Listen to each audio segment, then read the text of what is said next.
Hello students, मैं doctor पुनीता चौड़िया आप सभी का आज की इस क्लास में स्वागत करती हूँ। प्रोटीन में आज हम इसके कार्यों के बारे में अध्ययन करेंगे। सबसे पहले प्रोटीन, जैसा कि मैंने आपको पहले भी बताया, हमारे शरीर की संरचनात्मक इकाई होती है। प्रत्येक कोशिका से बने हुए उत्तक, उत्तक से बने हुए अंग, तंत्र, पूरा ही शरीर प्रोटीन का बना हुआ रहता है। इसलिए प्रोटीन का सबसे महत्वपूर्ण कार्य वृद्धि और विकास का होता है। हमारी प्रत्येक कोशिका का निर्माण प्रोटीन के द्वारा हो रहा है।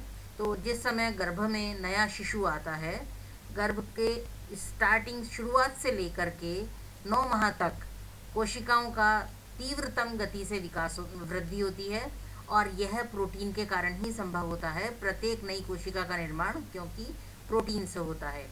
शिशु के जन्म से लेकर के पहले साल में उसके शरीर का आकार 2 गुना हो जाता है। यह काम भी प्रोटीन की कोशिकाओं के द्वारा ही होता है। इसी तरह से हमारे शरीर का जो आकार बढ़ता है, यह सभी हमारा प्रोटीन के कारण संभव हो पाता है। दूसरा कार्य है इसका मेंटेनेंस और रीजनरेशन ऑफ टिश्यूज़।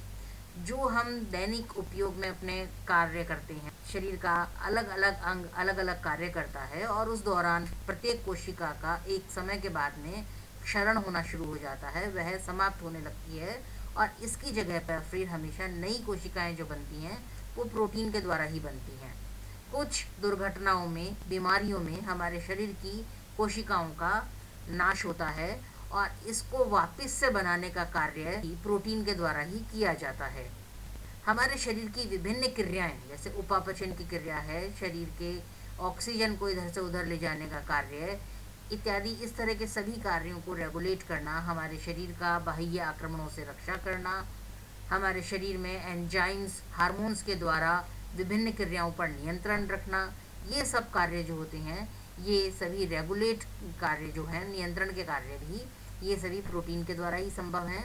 फिर हमारे शरीर को अगर कार्बोहाइड्रेट के द्वारा या वसा के द्वारा ऊर्जा नहीं मिल रही है, तो उस समय में यह प्रोटीन उपापचय की विभिन्न क्रियाओं के द्वारा हमारे शरीर को ऊर्जा देने का कार्य भी करता है, और यह भी 1 ग्राम प्रोटीन 4 किलो कैलोरीज ऊर्जा हमें प्रदान करते हैं। और इसके बाद में केसीन के रूप में यह प्रोटीन जो है दुग्ध निर्माण का कार्य करता है, और ये महत्वपूर्ण कार्य जब शिशु का जन्म होता है उसके पश्चात उसे भोजन के रूप में माता का दूध ही उपलब्ध होता है, और इस दूध का निर्माण का कार्य जो है यह हमारा शरीर के अंदर प्रोटीन के द्वारा ही किया जाता है।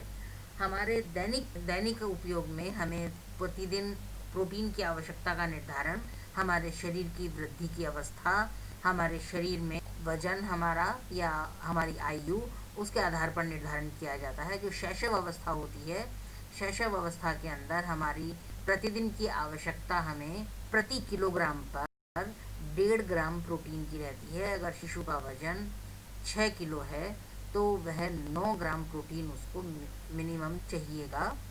फिर इसी तरह से 1 से 3 साल के अंदर भी हमारे भारतीय अवस्था में शिशु को 1.1 ग्राम प्रति 1 किलो वजन पर चाहिए। 4 से 13 साल की अवस्था में, चाहे बच्चा है या बच्ची है, उसको 0.95 ग्राम प्रति किलोग्राम शरीर के वजन की चाहिए। आप स्वयं देखिए, अब इन्फेंट यानी कि जो शैशव है, जन्म के तुरंत पश्चात से उसे सबसे अधिक मात्रा में प्रोटीन की आवश्यकता है, क्योंकि शरीर की वृद्धि, विकास तीव्रतम सबसे अधिक मात्रा में हो रही हैं। उसके बाद में इस वृद्धि हो रही है पर स्पीड थोड़ी कम होती है, और ये 1 से 3 वर्ष की अवस्था किया है। 4 से 13 वर्ष की अवस्था तक इतनी मात्रा में वृद्धि नहीं होती है, बहुत तीव्र गति नहीं है, इसलिए 0.95 ग्राम पर किलोग्राम बॉडी वेट पर है। 14 से 18 साल के अंदर ये अवस्था 0.85 ग्राम्स प्रति किलोग्राम वजन के ऊपर है। 18 साल से ऊपर और जितने भी युवा हैं उन सब के लिए 0.8 ग्राम प्रोटीन चाहिए। गर्भावस्था के अंदर जब भ्रूण का विकास हो रहा है उस समय वापस से 1.1 ग्राम प्रति किलोग्राम प्रोटीन चाहिए, और दुग्धपान की अवस्था में भी 1.1 ग्राम प्रति किलोग्राम प्रोटीन की आवश्यकता के साथ ही दूध प्रोटीन की आवश्यकता अतिरिक्त होती है। हमारे शरीर में प्रोटीन का पाचन, सबसे पहले हम प्रोटीन के पाचन के लिए हम पढ़ रहे हैं। इसमें हमारे शरीर का सबसे पहला अंग आता है मुंह। मुंह के अंदर प्रोटीन का किसी भी प्रकार का पाचन नहीं होता है। वहाँ से भोजन ग्रहणी में जाता है, ग्रहणी से यह फिर आमाशय में आता है। आमाशय के अंदर जो हमारा गैस्ट्रिक जूसेस हैं, आमाशयिक रस हैं, उनके कारण से भोजन का अम्लीय माध्यम हो जाता है और वहाँ पर जो मिल्क प्रोटीन या दुग्ध प्रोटीन जो होता है वह रेनिन एंजाइम की उपस्थिति में केसीन में परिवर्तित हो जाता है। यह एक तरह से फटी हुई दही के समान दिखाई देता है। फिर जो अन्य प्रोटीन हैं वो सभी पेप्सिन एंजाइम की उपस्थिति में पेप्टोन्स और पेप्टियोजेज में बदल जाती हैं। ये आपको मैं एक बार वापस बता देती हूँ। जो प्रोटीन है हमने पढ़ा था कि पेप्टाइड बॉन्ड्स के द्वारा अमीनो अम्लों के जुड़ने से बनता है।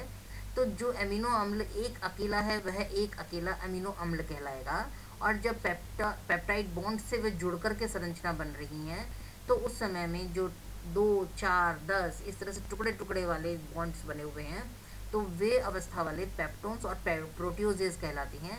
और यही पेप्टोन्स और प्रोटियोजेज आगे वापस से और विभक्त होते हैं और फिर एमिनो अम्ल के रूप में परिवर्तित होते जाते हैं। तीसरी अवस्था आती है ग्रहणी में, ड्यूडिनम में।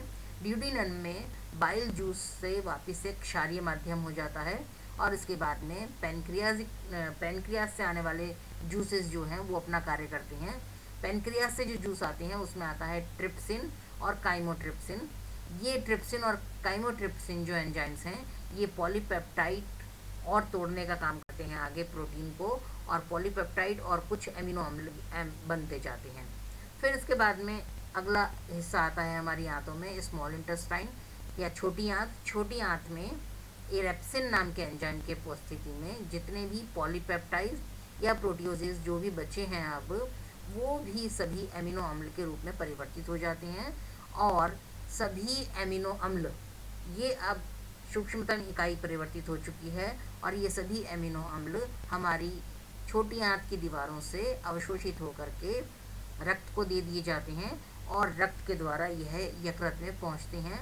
यकृत फिर इनकी श्रृंखलाओं का निर्माण करता है कि मांसपेशी का निर्माण करवाना है या रक्त के हीमोग्लोबिन का, ग्लोब्यूलिन का, या इसके और किसी कोशिका के प्रोटोप्लाज्म का निर्माण करवाना है। तो उस हिसाब से उसमें सभी एमिनो अम्लों को श्रृंखलाबद्ध करता है और उसको उसी निर्धारित अंग तक पहुंचा देता है। अब हम आगे इसमें पढ़ेंगे प्रोटीन की बायोलॉजिकल वैल्यू, यानी कि हम जितना प्रोटीन या जितना नाइट्रोजन हम शरीर में ग्रहण कर रहे हैं उसमें से कितना प्रोटीन हमारे शरीर के द्वारा ले लिया जाता है, अवशोषित हो जाता है, और कितना प्रोटीन हमारे मल के या अन्य उत्सर्जन के द्वारा शरीर से बाहर निकाल दिया जाता है। तो जो भी बायोलॉजिकल वैल्यू है, यानी कि हमने शरीर में कितना प्रोटीन लिया और कितना प्रोटीन हमारे शरीर में रुका। तो जिस समय में पॉजिटिव नाइट्रोजन बैलेंस है, यानी कि जब वृद्धि विकास की अवस्था है, जब ज़्यादा मात्रा में शरीर को प्रोटीन की आवश्यकता होती है, उस समय में वह पॉजिटिव रहता है, यानी कि जो हम भोजन में ले रही हैं वो नाइट्रोजन वो हमारे शरीर में अंदर उपयोग में ली जाती है। भोजन से ली जाने वाली नाइट्रोजन हमारे शरीर में रुक रही है और यह उत्सर्जन की मात्रा इसकी कम होती है। फिर नेगेटिव नाइट्रोजन बैलेंस, यानी कि जिस समय कि हमारे शरीर में अधिक मात्रा में कोशिकाएं क्षरण हो रहा है, नुकसान हो रहा है और भोजन से जो नाइट्रोजन हम ले रहे हैं उससे ज़्यादा मात्रा में नाइट्रोजन हमारे शरीर से बाहर निकल रहा है, यह नेगेटिव नाइट्रोजन बैलेंस कहलाता है। यानी हमारे शरीर में अपघटन की क्रिया ज़्यादा हो रही है और यह अपघटन जो है हमारे शरीर में कोशिकाओं का हानि बताता है। इसके बाद में तीसरा प्रकार का संतुलन आता है इक्वल बैलेंस, यानी जितनी नाइट्रोजन हम ले रहे हैं उतनी ही नाइट्रोजन वापस बाहर निकल रही है। तो शरीर में टूट फूट की मरम्मत या अन्य नियमित कार्य हो रहे हैं और भोजन की नाइट्रोजन जो हमने ली वो अगर नए काम में आई है तो पुरानी नाइट्रोजन टूट करके बाहर निकल रही है। इसके बाद में कुछ ऐसे कारक हैं जो प्रोटीन की आवश्यकता को निर्धारित करते हैं। ये कारक हैं सबसे पहले उम्र के अंदर, यानी बच्चा शैशव है, वृद्धि वाली अवस्था में है, किशोर है, युवा अवस्था है, इन सभी अवस्थाओं में हमारे शरीर में अलग अलग प्रकार के कार्य होते हैं। तो जिस समय में हमारी वृद्धि और विकास की गति अधिक चल रही है उस समय में हमें प्रोटीन की आवश्यकता अधिक होती है, और जिस समय में हमारा सिर्फ मेंटेनेंस का कार्य हो रहा है उस समय में प्रोटीन की आवश्यकता कम होती है या नियमित कार्यों के लिए ही होती है। और जब वृद्धावस्था, जबकि हमारे अपघटन की क्रिया ज़्यादा होती है, तब हमें प्रोटीन की आवश्यकता कम होती है। फिर दूसरा आता है फिजिकल कंडीशन, यानी कि हमारे शरीर के अंदर अगर कुछ नया निर्माण हो रहा है, जैसे कि भ्रूण की अवस्था में या दुग्धपान की अवस्था में दुग्ध का निर्माण हो रहा है, या फिर कोई बीमारी की अवस्था जिसमें कि बाह्य संक्रमण हमारे शरीर पर आक्रमण कर रहे हैं और उनसे लड़ने के लिए हमारे शरीर की कोशिकाओं को ज़्यादा कार्य करना पड़ रहा है, या शरीर की श्वेत रक्त कणिकाएँ मर रही हैं उनके कारण से और नया ज़्यादा बनाना पड़ रहा है, तो ऐसी अवस्थाओं के अंदर हमारे शरीर में प्रोटीन की आवश्यकता बढ़ जाती है। फिर अगर हमारे शरीर को अन्य स्रोतों से कोई ऊर्जा की प्राप्ति नहीं हो रही है, तो प्रोटीन अपना कार्य के साथ साथ ऊर्जा देने का कार्य भी करता है, तो उस समय में हमारे शरीर को प्रोटीन की आवश्यकता बढ़ जाती है। इसके बाद में हम देखते हैं हमारे आहार के अंदर प्रोटीन के कौन कौन से सोर्सेज या स्रोत होते हैं। तो जो हाई बायोलॉजिकल वैल्यू प्रोटीन वाले होते हैं या जो जानता प्रोटीन होते हैं, उन्हें हम ऐसे भोजन को हम रिच सोर्सेज कहते हैं, क्योंकि उनसे हमें जो भी प्रोटीन प्राप्त हो रहा है वह पूरा हमारे शरीर को आराम से सरल अवस्था में प्राप्त हो जाता है। फिर गुड सोर्सेज के अंदर, जो कि हमने आपको पहले भी बताया था कि कुछ एक एमिनो अम्ल जो आवश्यक एमिनो अम्ल हैं वो उनमें उपस्थित नहीं होते हैं और ये एक दूसरे के कॉम्बिनेशन में मिल करके अपने आप को पूर्ण करते हैं, और इसलिए इनको हम गुड सोर्सेज प्रोटीन कहते हैं। फेयर सोर्सेज प्रोटीन, जिसमें मैंने आपको बताया था कि जिनके की एमिनो अम्लों की संख्या पूर्ण नहीं होती है, हमारा शरीर इनको पचा करके उपापचय की क्रिया के द्वारा श्रृंखलाबद्ध करके हमारे शरीर के लिए उपयोगी रूप में बनाने के इन सब कार्यों के लिए अत्यधिक कार्य करना पड़ता है, और उसमें कई तत्व या कई मात्रा प्रोटीन की जो है वो शरीर से बिना काम में लिए ही वापस निष्कासित हो जाती है। तो ऐसे वाला प्रोटीन फेयर सोर्स या बहुत निम्न श्रेणी का प्रोटीन कहलाता है। धन्यवाद।